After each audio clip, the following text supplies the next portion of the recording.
So guys, Peter from GoPro Sports TV, and I'm back with another tips and tricks how to GoPro video. And today we're going to be testing the buoyancy of the Floaty Backdoor on your GoPro Hero 3.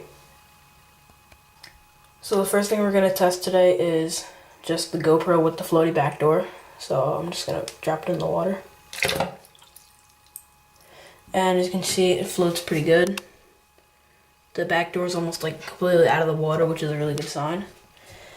And so yeah, that's a success.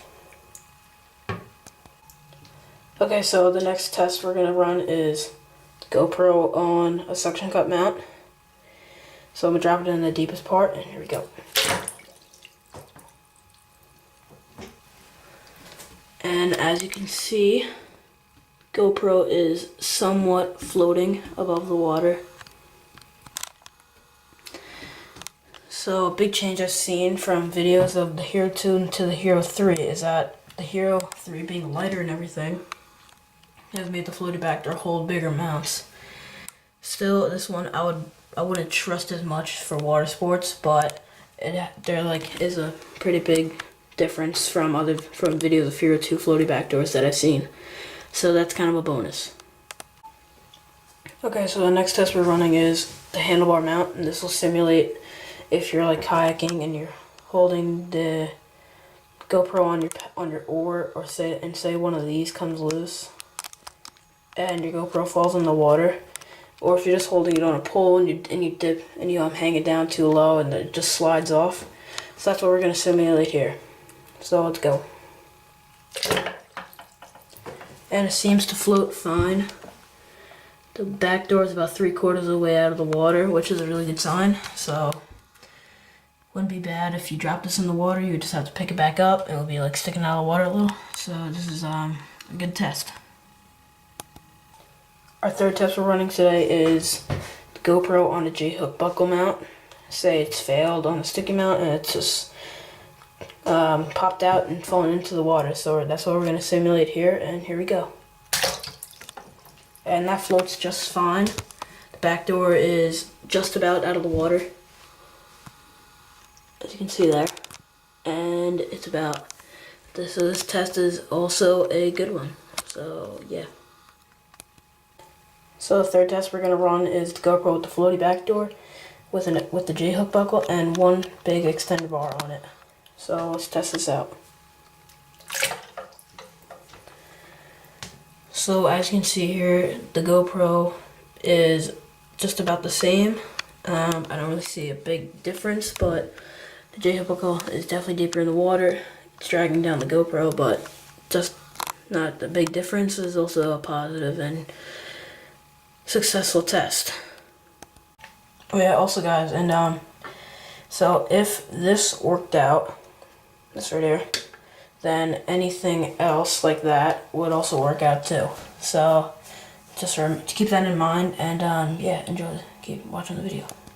The last two tests we're going to run today are going to involve GoPro on a flat buckle mount with the Floaty Backdoor, and the GoPro on the same buckle but with a long extender bar. So here's the first test. Yeah. So it worked out really good. Seems to be fine floating around like that, so that's a good mount to use if you're kayaking, canoeing, or doing whatever on the water. So you can nearly see your GoPro because the back door is out of the water, and that's a positive test once again. So this is our final test. It's the GoPro on an extension bar and a flat buckle, and here we go. And as you can see, the GoPro is just fine in the water, sitting there.